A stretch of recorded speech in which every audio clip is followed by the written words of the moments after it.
Hey guys, welcome back to my GhostCast. Your host, Therese, and my mini co-host. Chiquita North Padre. You can use your other voice. It's okay. Lydia. Chiquita North Padre de la gente. And today, guys, our guests are David and Laura Lamb. David's got a story for us. All right, David and Laura. All right. So we have been dealing with supernatural things since we were children. And we shared that with our last interview that we had with you guys. And it all kind of developed to where we started using it for ministry. We didn't purposely go out there and start it, but it kind of found its way towards us. And what I mean by it was the forces of darkness.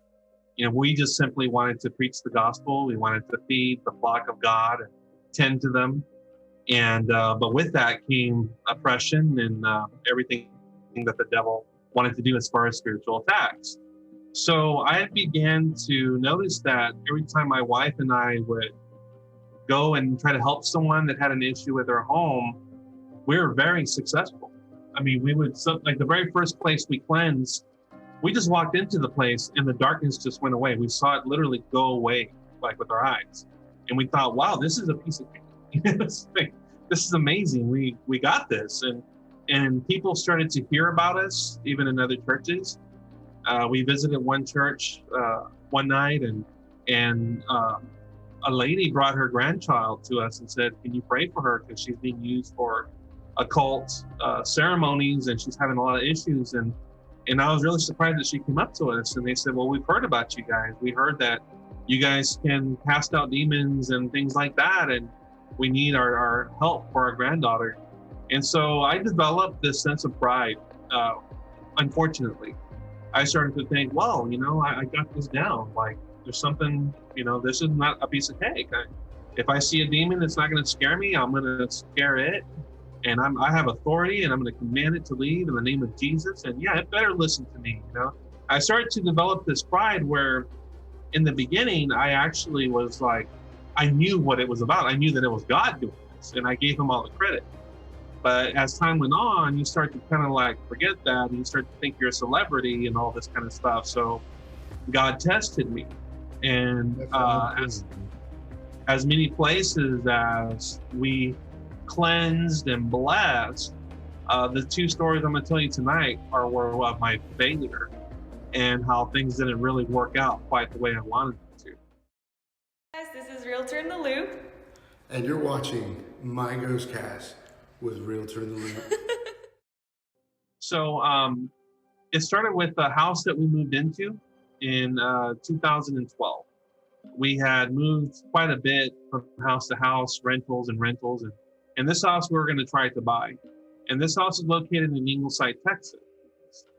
And Ingleside, Texas is known for, as well as Aransas Pass, and where the Naval Air Station Ingleside is rumored to be haunted, a whole lot. The buildings in the Naval Air Station were haunted. And what I mean is, I heard stories of poltergeists. I heard stories of shadow figures. I heard all kinds of stories. Well, we moved into Ingleside and kind of in the center of town, and there were some fields around us, but then there was a neighborhood. So we can tell that place has been there for a while, but the house was new. The house was built in 2007 and only had one owner before we moved into it. And nothing happened in that house. There was no murder. There was nothing serious, but the previous owner was experiencing things as well in that house. They had made mention that they would hear something fall or things like that. And the worst thing that happened to them, that they felt like they were being sexually harassed in bed by a spirit in the master bedroom. And that's pretty much what we heard from them when we were doing the transition to have that house and doing the paperwork and meeting with them about payments and all. The little light right above the dining room table did this flicker thing and just slowly dimmed away by itself. And we kind of looked, and it was right after I think they told us one of the stories, and we thought, well, that's interesting. Look at this, And so we didn't think much about it because brand new house, there was all the houses in the neighborhood were just built, and you know, it was almost like poltergeist. Like, what in the world was here? At the end of that street was a huge oak tree, and it was old because of how big that thing was. And it had a branch that would just go horizontally across the road, and it was a perfect hanging tree. And the rumor of Ingleside that tree was a hanging tree, just by rumor. There was no actual newspapers. And Ingleside is such a small town that they don't have much of a history and city hall and things like that. It's just a small town, and they didn't have any accounts of anyone being hung there. But the rumors of town through generations that tree was actually a hanging tree, and that tree was very sinister looking. I think Harvey took it out, right? Did Harvey take it out? Is it? I know that there's two right across from each other, and one fell with Harvey. So anyway, so we moved into this house, and shortly thereafter, we moved in the summer of 2012, and shortly thereafter, we started noticing some things. One of the first things that I noticed personally was my wife and I, we would put the kids to bed, we'd say our prayers, tuck them in, and then we'd go to our bedroom. And we always leave our bedroom door open. We always want to make sure that we can hear our kids from across the house. And that evening, I had just put on the movie, and I was just sitting down, and then I heard our kid, one of the kids, say "mama" or "mom." And then, did you hear it too, or was it just me? So I get up, and I'm like, okay, I'm gonna go tuck them in. And I go and check on my kids, and they're asleep. All three of them, they're tucked in their beds, they're asleep. But I heard their voice. But the funny thing is, they're all very little, so they all sounded the same. You know, my kids, they all had this little squeaky, cute little voice at the time. And I'm like, I could have swore I heard our kid, right? Now, I'm going to share you my experiences because Laura had some experiences as well. But in mine, the most significant one was in that master bedroom that person was molested, if you would. I was asleep and I had this dream. Back then, I also worked part-time at a taxi cab company in Corpus, so I would have to wake up at 3 a.m. and to get to work and start my shift. And so I had a dream that night that the back garage of that house, it had a loft in it. And I was in my dream, going through the garage, going up the stairs, excuse me, and there was a sinister, evil spirit in that loft. It was dark, it was scary. I never saw it, but I can feel it. It was intense. And in my dream, I was terrified. And I'm telling you, I have cleansed many houses before. I cast out demons. I've done a few exorcisms by that time. But this terrified me, even though I didn't see this thing in the dream. And when I woke up, I kind of woke up with gasping for air, like, because this was serious business. And in my dream, I was running away from whatever this force was. I was running down the stairs from that loft. And when I woke up, it was 3 a.m. Go figure, the bewitching hour, right? And then on my key holder, right outside of our bedroom door, was the laundry room to the left. And directly across our bedroom door was our garage. So we had a key holder there. And on the key holder, I had a little flashlight that it had a couple of functions. One you would turn it on and use it as a little flashlight. And the other thing is, if you flip the switch backwards, it would flash like this. Yeah. So when I woke up, first thing I noticed, and my eyes were drawn to, that thing was flashing.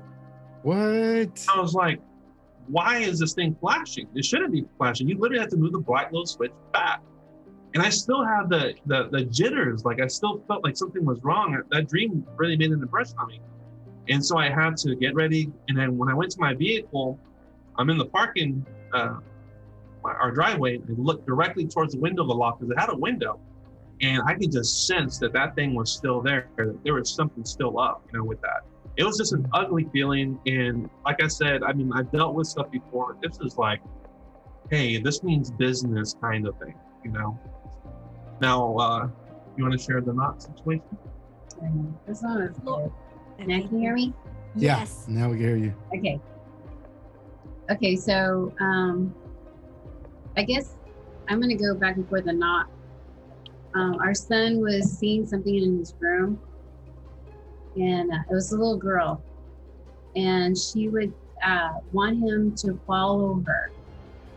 And he was telling us this story, and I was just looking at David, like, what's going on? This shouldn't be happening. I mean, we've been in different houses where things were happening, but okay, here we go again. And yeah, and I think one of the things too, kind of going a little bit back, I would have a women's study at the house, and I kind of stopped. I did stop that because we would there were certain women that would come in and they were oppressed, you know, and you probably had like some attachments or something. Yes, and it amplified. It would stay at our home, and we would have to deal with it, you know. And David would pray, you know, with oil and everything, and no, it was a stinker. But Jason, which was our son, and he would say that there was a little girl that would come in his room in the middle of the night. She would come up from the floor, he said. Yeah. Like her spirit. He described her. He said that she would come up from the floor, that her name was Sunny. He even had a name for her. Wow. And she was wearing like a polka dot little girl dress. Yeah. And that she told him that he was going to die. She wanted him to follow her to the floor or the grave, wherever. Yeah, he wouldn't go, of course, but he wanted her to follow, for him to follow. And I remember telling him, because I would tell my kids, okay, God's bigger and greater, and if you can't say anything, just say in Jesus' name, go away, you know. And I remember he woke me up and he said, Mom, I did it. I said, what did you do? I chased it. And he was telling me, you know, this was like at 3:00 in the morning. He's telling me, he was telling it to leave. He was like 7 or 8 years old. Yeah, and he's chasing this thing. He goes, and it left. I go, where'd it go? Out your window, which is right by my bed. Yeah. So what he saw, guys, was a gray smoke, he said. Like when he would see that little girl, we ended up, like, he was so terrified to sleep out in the open that we actually put a tent in his room. Yeah. So he would sleep in the tent and zip himself up. Yeah. And then when that became too much, for whatever reason, we moved him out of that room to the front room. And when we moved him to the front room, he said that he woke up to someone scratching his pillow. And so he opens his eyes, he sees this gray smoke there. So he tells us that he starts to rebuke it in the name of Jesus. And he's like, telling it, get out of here in Jesus' name. And he takes it all the way out of our and he's window. Like bright-eyed, bushy tail, you know. And then after that, he encountered, which scared him more, was a man who whistled. And the room that we put him in, it would be better. You said the man that whistles? Mm-hmm. He would whistle. Oh shit! Oh. You could see him because he had 2 doors. One door we blocked from the kitchen, and then there was only one door to go in and out of his room. So that one door, he would stand there. He could see the outline of him, and he said he would whistle. And he was so scared he didn't want to get up from the bed, and that he would feel him coming closer. And that was when he was scratching the pillow and stuff. So we got him from that room, put him back to the other room. And then so it stopped with that. It stopped messing with him. Because that's when I realized I couldn't win with his Bible that they tore, remember? Oh, yeah. Bible. So we gave him a Bible. So many stories. Wait. What just happened? Okay. Yeah. So anyway, so like I said, I thought that I was something else. I thought I was the best thing since sliced bread, you know, and I wasn't. And so this demon proved me wrong. God allowed it so for some reason, but I anointed our house with oil. I did all the things. I prayed over it. I went to our 4 corners of our property, anointed the post, anointed the fence, and I prayed and I prayed, and it just never stopped. It just got worse. So where I finally had it and where it finally broke me especially with that house, and it was affecting my son. And so where it broke me was I was sitting in our very back. It was like a sunroom. It was like a patio that had all these windows that looked outside the backyard. So I was sitting back there, and right behind me was my son's window, because the window was like inside the sunroom facing out, and I was in this little patio area. And I heard a commotion behind me, and next thing I know, I'm hearing him run through the house and run to me. And I asked him, "What's wrong? What's wrong, buddy?" He says, it tore my Bible. It tore my Bible. And I said, "What?" And he says, the demon or the ghost or whatever he called it, I don't remember exactly. Wow. So he was reading this. I had bought him this action Bible. There was a comic book. So the entire Bible turned into a comic book. Okay. So here's this part where John the Baptist was dealing with Herod and his wife, and he was about to get his head removed. So my son, apparently, he said that he'd opened his Bible, he was looking through the pictures, and then the pages started flipping by himself. And so he said, then all of a sudden, this one page stood up, You gotta listen. and a piece of the page flew off and just disappeared into the closet. And then I was like, so I asked him to give it to me, right? So he brings me the Bible, and we still have it, but that's why I was looking back here if I have it, but I gave it back to him. So the way it was it wasn't ripped like this. It was like, I saw 3 claw marks on the page, like 3 claw marks. And there was a piece of the page, like the surface, like if you skin yourself, you tear your skin off and you still have the rest. There was a piece of the page of that Bible torn off like skin, but you can see the white part of the paper under. That's what tore off and flew into the closet that he was saying. Oh. And then by this time I was like, what is happening? How come I can't do this? Why am I failing at protecting my own house? Why can't I exercise this? Like, I didn't understand. And Laura was right, because she was having these women's studies. We had women from India come who were Hindu, and they were great because they let her talk to them about Jesus when they weren't supposed to do that by law.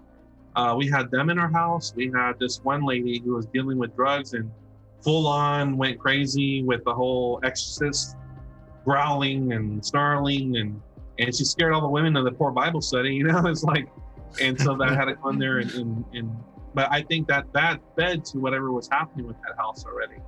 And I felt helpless. Like, I was like, what am I not doing right? You know, and what I felt God told me was like, for so long, you looked at me and you gave me the credit for everything. Then you started taking the credit. So I backed away because you said you can do this, you know? And so I was like, you're right, God. And I'm so sorry for that. Like, here I was making a name for myself, you know, and it wasn't ever about me. It was you. I can't do this without you.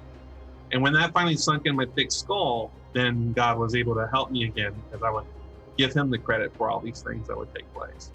Yeah, there's this, the one I really remember, and I talk about it a lot in that house, was we were both asleep, and like David said, our door and the garage door are right there. Oh, let me not confuse you. The house had double garages. Yeah.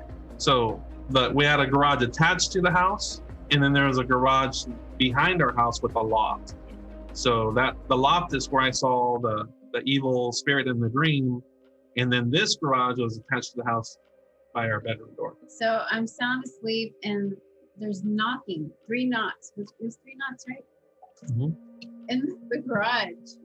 So I'm getting up, half asleep, go up to the garage door, Beetlejuice. No. and my face is right at the door, and I'm like, what do you want? And then when I finally woke up, I'm like, what am I doing? Who's knocking on the other side of this door? It's the garage. There's not supposed to be anybody in that. Oh. You know, and I freaked out. You know, it's like those horror movies. It gives me chills because it happened. And I remember, like, this is where the movie, you know, if someone was stupid enough to open the door and there's something behind it, I was not scared. Just don't trip. Yeah. No, I just, like, I was so scared that I kind of backed up and acted like I was dumb. Like, whatever's on the other side, care, right? Like, pretend that I didn't even acknowledge it. And I turned and I ran to the bed, and David was up and he heard it too. And I was like, I'm so glad you heard it, because, you know, there's things that happen that you're the only person that witnesses it. So when that happened, and I knew I wasn't going crazy, I knew I heard a knock, and I went to the door and I asked, "What do you want?" You know, and I'm like, I want to rock. I want to rock. And that's funny because that's what my wife remembers. But what I remember was I heard the knock. She's going to the garage door to answer. It's 3 a.m. And she's answering the garage door. Like our big door is shut on the outside, the big overhang door. And it's like, whoever's in our garage is breaking in our house. Yeah. You know, so why are you addressing it? You know? Because I was asleep. It Yeah, was she just was like, it was like, yeah. It was Yeah, like, instinct, you know, yeah. And what I heard, Go ahead. So it was 3 a.m. and it was 3 knocks because Yeah. I'm addicted to ghost adventures and they say Yeah. that the 3 knocks is mocking the Trinity. yes. Right? Okay. Yes. 3 a.m. the bewitching hour in the West. Yes. And yeah, that in that house, besides my son, you know, that's how it revealed itself to me. And of course, you know, you hear your name or mom or something like that, but that one was so like clear, you know. I'm like, what am I doing walking? You don't do that in the horror movie. You just don't go to where people are. There's rules to these things, you know. I broke rule number 1. Laura, you're an amateur. And I can now I can understand why. I'm never going to talk bad about them anymore because it was so automatic. I got up and walked to the door, and I was just like, "This shouldn't be happening." Yeah, there's Look, I'm sorry. Genesis in my head and God is going, David, what happened? And he's like, it's this woman you gave. Yeah, exactly. As funny as it sounds like that, I actually did the same thing. So I used to, when I lived in San Antonio, of course, in San Antonio, I gotta be careful about what I'm gonna say next. I'd have visitors occasionally, like, Visitors. friends. Yeah. And sometimes my friends would come over at different times of the night. And so I would just go, okay. And I go and open the door, and it was, it was sometimes my drunk friends, like, some of my Right. ninja buddies would be completely wasted. Hey man, I don't want to die. Just get on that stage. Yeah, man, come on in, And my place was a sanctuary for people that needed a place at times. So, I kind of, just ran a little house like that. So I too would get knocks every once in a while. I could hear them clear. I get up, open the door. It's at night, and there's nobody there. Yeah. I'm like, huh? And sometimes, it's all in retrospect. I'd feel cold breezes just come right past me as soon as I'd open those doors. So I'm like, You opened the door. I fell for the same stuff. So I'm like, Well, I have a couple of pictures, Grez, of the house. Not so much paranormal, but there was a night where I was sensing some things. I did catch some orbs. I can show you the garages. I can show you the rooms, and I can kind of explain what I'm showing you, if that's right, or you want to wait till after break. Yeah, no, show it, and I'll still bring them in. Let me see what I can do as far as the shares. You'll get scared. I want to see. But it's not going to be the. We don't have anything else like that little critter, but we do have some orbs and things like that. Oh. Yeah. Yeah. Okay, so let me see if I can share this screen. Host disabled participant sharing screen. Oh, okay, I can't share because it's disabled on your part, Grez. Try it now. Let's see here. Okay, so I guess this one.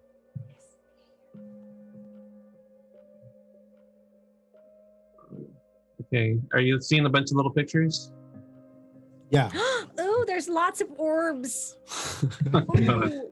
Oh. Wow, those are some big orbs. Those are huge orbs. Okay, guys. I'm gonna show you the loft first, the garage with the loft. See if that comes up.